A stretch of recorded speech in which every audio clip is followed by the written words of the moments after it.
제가 바로 지난 토요일에 전국위원회를 했습니다. 혁신위에서 재창당 안을 이렇게 내라고 권고를 했었고, 그 뒤로 이제 저희 당대표 선거를 한 후에 어떻게 정의당을 재창당할 거냐, 신당 창당론 그리고 자강론이 이렇게 부딪혔잖아요. 그리고 이제 뭐 지역위원장단 뭐 이렇게 이런저런 토론회를 거쳤을 때, 자강론으로는 안 된다, 신당 창당론 정도로 가야 된다라고 하는 것에 합의가 모아졌고, 그래서 지난주에 채택이 됐거든요. 그 합의한 문구 한 줄을 읽어드리겠습니다. 정의당은 당의 사회 비전과 가치에 동의하며 기득권 양당 체제를 뛰어넘겠다는 의지를 가진 노동 정치 세력, 기후 녹색 정치 세력, 그리고 제3의 정치 세력과 합당 및 통합의 방식으로 신당을 추진한다. 이 과정에서 정의당의 기득권은 과감히 내려놓는다. 라고 이제 제1번에 이것이 적혔어요. 사실 요게 좀 지난했거든요. 왜냐하면 기득권을 내려놓는다라는 표현도 그렇고, 사실 우리가 중심이 되고 싶잖아요. 그런 마음이 굴뚝 같지만 정말 우리가 뼈를 깎는 혁신을 하려면 그것조차 내려놔야 된다라고 해서 이걸 넣게 됐고, 그리고 이제 제3세력이라는 것도 아직 뭐 그렇게 손에 잡히지도 않는데 넣어야 되냐 하시는 분도 있었지만, 그렇다고 이 뭐랄까 권력을 추구하는 정당 이 집단이 가능성을 아예 닫아놓을 수는 없다 해서 넣게 됐거든요. 결과적으로는 이제 압도적인 동의로 전국위원회를 통과를 했고요. 어때요? 어떠세요? 여기까지. 네, 어떠신가요? 저 혼자만 계속 얘기하는 것 같아가지고. 네. 내가 볼 때는 그 뭐 자강론, 네. 그다음에 창당론 이것에 그 타협이 이루어진 것 같다. 그 정도. 이게 이렇게 창당론으로 들리진 않아요. 그래요? 어떤 네. 점에서요? 저희 그 제3세력 그 한 문구, 그리고 창당이라는 문구 넣기 위해서 되게 노력했는데. 네. 근데 그런 느낌은 좀 안 들어요. 약간은 그 크게 달라질까 이런 거고, 사실은 뭐 노동 세력하고 그다음에 뭐 녹색 이쪽 세력하고 그런 아는 얘기 옛날부터 많이 해왔던 거고, 그들을 이제 포괄하자라는 얘기들을 했었는데, 그게 과연 재창당급이냐? 아니 그냥 합당이잖아요, 그거는. 네, 재창당이라고 한다면은 뭐랄까 당의 이념이라든지 가치관이라든지 이런 부분에 대한 좀 본격적인 전면적인 재검토가 있어야 네. 되고, 쉽게 말하면 정의당이라는 이른바 진보 정당이 처한 위기에 대한 깊은 분석들 이런 바탕에서 뭔가 새로운 게 확 튀어나와야 되는데, 그게 아니라 이제 그걸 주장하는 사람들과 그냥 가자는 사람들이 약간 중간에서 만나서, 뭐 정당이니까 어쩔 수 없지, 어느 한쪽으로 갈 수는 없으니까 약간 그런 느낌이 좀 들어요, 솔직히. 그래서 이제 근데 딱 정확하게 말씀하신 대로 그 다음 날부터 조금 바로 또 문제가 생기기 시작했는데, 이게 이제 취지가 그러면 최대한 내려놓고 최대한 열어놓는다라는 취지로 이 문구가 작성이 된 거잖아요. 그럼 이제 그런 취지로 기자님들이나 이렇게 뭐 언론 대응을 해야 되는데, 이제 바로 다음 날에 이정미 대표님께서 그분들이 살아온 궤적과 정당을 선택해온 과정을 볼 때 함께 한다는데 상당히 회의적. 음. 그래서 이제 금태수 의원님이 화가 나셔서 그렇잖아요. 정책 방향이나 이런 거에 대해서 비판할 수 있지만 삶의 궤적을 음. 이렇게 두고 회의적 이런 식으로 이렇게 한 문장을 말씀을 하시면 당연히 이제 불쾌해지잖아요. 근데 약간 거기 오해가 있었던 것 음. 같고, 그러니까 이정미 대표가 말한 삶의 궤적이라는 것은 이 사람이 잘못 살아왔다 이런 뭐 그건 맞아요. 뜻이라기보다도, 네. 그동안 계속 민주당을 지지해오지 않았느냐, 그쪽 성향이지 않느냐, 그런데 진보당으로 올 수 있겠느냐, 그래서 같이 하기 힘들겠다라는 건데, 그 어느 단어 표현이 그죠. 상당히 묘하게 되다 보니까 듣는 사람은 굉장히 불쾌할 수가 있는 거지. 당장 너는 얼마나 잘 살아왔는데 그래서 너희들은 조국 찬성했냐? 그죠, 그죠. 음, 바로 그냥 그렇게 이제 응수를 하셨죠. 그렇죠. 네. 바로 그렇게 응수를 했고. 그 뒤로 이제 배진교 원내대표나 강은미 이제 원내 대변인이 인터뷰를 나가서 이런 식으로 말씀하시는 거죠. 뭐 전국에서 결정한 바가 있는데도 불구하고 이런 방식의 신당 창당에 동의하지 않는다고 하면 남아 있는 방식은 나가서 해야 하죠.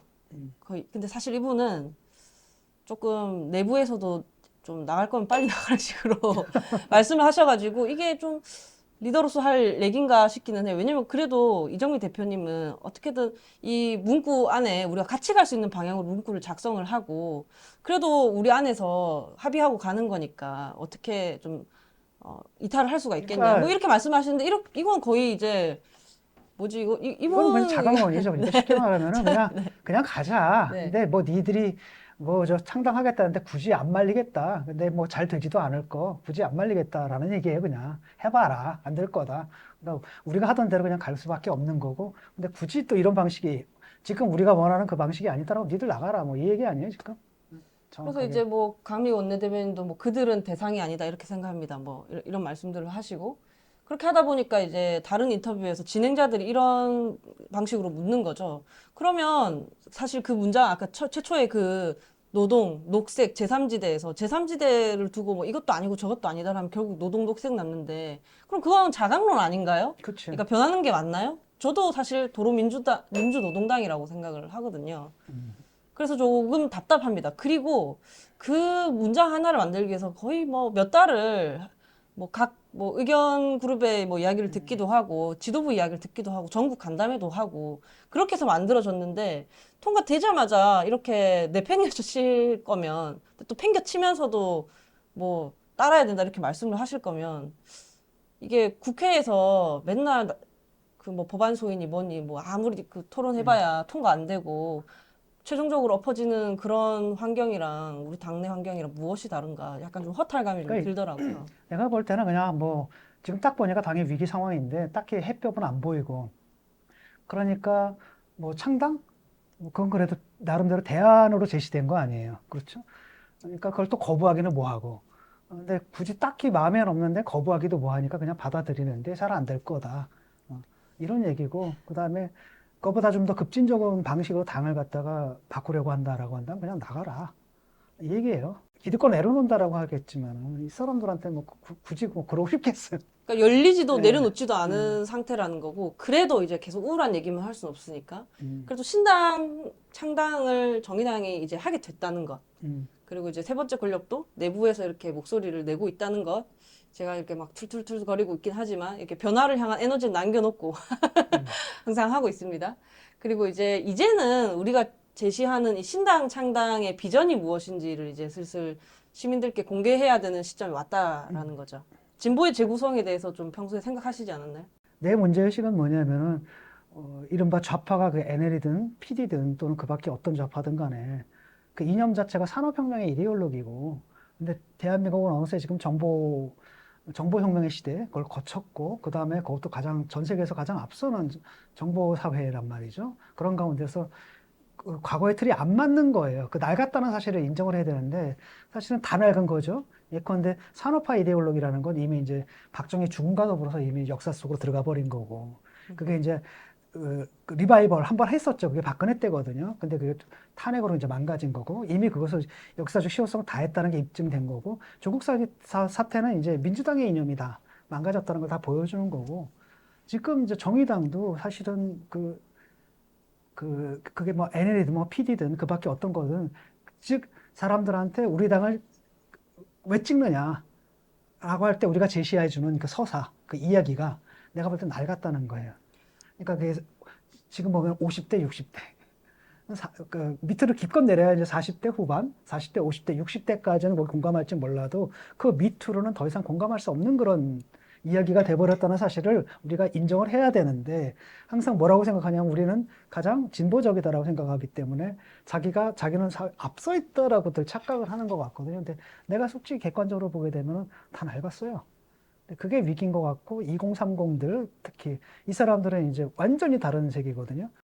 다른 세계관을 갖고 있고 이들이 10년만 지나면 이제 기득권이 아니라 사회 주도층이 된단 말이죠. 라고 했을 때 이들을 위한 복음서를 써야 되는데 그거 누구도 쓰지 못하는 거고 제3당을 얘기하는 사람들이 금태섭도 그걸 못 쓰고 있는 거고 양양자는 그게 없으니까 기껏해야 뭐 과학기술 뭐 이러면서 약간 삼성전자 출신이란 티만 조금 내는 그거고 이렇게 되는 거고 정의당 같은 경우에도 사실은 이거 가지고는 안 된다라는 생각은 있지만 구체적으로 그 어떤 이야기를 쓸 것인가에 관한 합의는 지금 안 이루어진 상태에서 재창당을 하자라는 얘기가 되다 보니까 약간 이제 공허해진 부분이 있는 거죠. 전하실까요? 조금 우울한 얘기지만 제가 속해 있는 이제 세 번째 권력 쪽은 계속해서 이제 비전 토론이나 운영 원리에 관해서 이제 어떻게 내놓을 것인지 좀 심도 있게 토론을 하고 있거든요.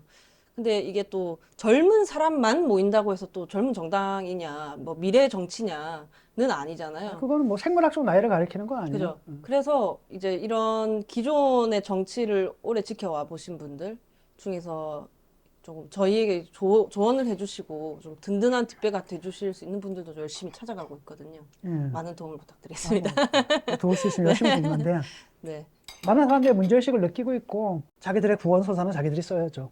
그리고 그 사람들이 그걸 할 수 있게끔 옆에서 우리가 지원을 해줄 수 있는 거죠. 필요한 게 있으면 우리한테 부탁을 해라. 그럼 우리가 이런 지원을 해주고 저런 지원을 해줄 수 있다.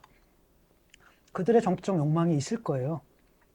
그 다음에 그들도 정치적 욕구가 있고 표현의 욕구가 있고 근데 그걸 잘 조직해 줘야 되는데 그게 안 되고 이용만 당하는 거잖아요. 그래서 저쪽에서 젊은 피임을 해서 이준석, 이쪽에 누구야 또 박지현. 박지원이 있어가지고 선거 딱 끝나면 땡팽 해버리고 이런 건데 그게 안 되게끔 조직해 줄 수 있는 새로운 이야기를 거기서 쓰게 만들어야 되고 그 다음에 그건 뭐 우리가 도와줄 수 있는 거고. 그렇습니다. 아니 요즘 이제 이 활동하니까 응원해 주시는 분들도 이제 또 생기기도 하고 그 중에서 뭐랄까요 청년들의 활동 그러니까 굳이 정치가 아니더라도 여러 측면에서 청년 세대들이 성장해 나갈 수 있도록 이렇게 좀 더 지지하고 뭐 이런저런 말씀들 해주시는 분들이 생각보다 훨씬 더 많아서 여기서 좀 동력을 좀 더 찾아서 긍정적인 방향으로 우리가 좀 새로운 정당 정치 뭐 집단의 출현을 좀 만들어 보면 좋지 않을까. 뭐 20대 생각 많이 당대표 이렇게 가야 돼요. 뭐 외국에서는 20대가 다 장관도 하고 다 하는데 여기서 언제까지 그 5, 60대가 앉아가지고 노인 정치를 하고 있냔 말이에요. 그러니까 그들이 살 세상에 그들에게 맡겨줘야지. 그들이 살 미래를 왜 그리고 또 이렇게 뭔가 이렇게 변화의 물결이 일어나는 것에 대해서 뭔가 이렇게 실패했다는 생각을 선배 세대가 하지 않았으면 좋겠어요. 왜냐면 지금 어쨌든 뭐 20대, 30대들도 배우거든요. 산업화 시기의 어떤 공헌, 민주화 시기의 공헌, 이런 걸 다 배우고 또 다음 시기를, 현재를 또 살아가고 있을 뿐이란 말이죠. 그런데 이제 시대가 변했습니다라고 했을 때 왠지 내가 틀렸어? 그러니까 뭐 뭔가 이렇게 내 삶이 뭔가 부정당한 그런 느낌들을 또 받으실 때도 있는 것 같아서 그런 것도 절대 아니잖아요. 다만 이제 우린 변화해야 된다는 거죠. 그냥 그렇죠. 시간이 흐르고 있기 때문에. 그러니까 우리가 틀렸다는 게 아니에요. 근데 문제는 뭐냐 우리가 더 이상 옳지 않다는 거지. 뭐 왜냐하면 뭐 영원히 요즘의 옳은 진리는 정치권을 없는 보면, 거야. 쉽게 말하면 우리의 생각이 한때는 옳았단 말이죠. 사회적으로 의미가 있었는데 그게 영원히 옳은 건 아니거든. 세상이 달라졌는데 계속 옳다라고 생각을 한단 말이죠. 그럼 난 입이 틀린 거야. 그리고 그게 이제 보수화되는 거고 수구화되는 거지. 기득권화되는 거고. 아, 그걸 해야지 뭐 내가 생각하는 이것이 뭐 모든 것의 기준일 수는 없잖아요. 근데 그거 인정을 해야 되거든. 그러니까 지금 젊은 세대들도 그들도 한 20년, 30년, 40년쯤 지나면 또 늙은 세대가 되는 거고 그들의 생각이 더 이상 이제 사회적으로 사회에 적합하지 못한 생각이 되는 거고 자연스럽게 퇴장하는 거고 자기로 하여금 정치를 하게 한 그때 그 세계관 있잖아요. 그대로 그거 갖고 있을 거예요. 그걸 갖다가 변화시키려고 하는 것은 이제 배반이니 배신이니 아니면 타락이니 아니면 반동이니 뭐 이런 생각들을 갖고 있어서 근데 문제는 뭐냐면 객관적으로 볼 땐 그게 이미 낡았고 시대착오적이라는 거거든요. 그걸 인정을 해야 되는데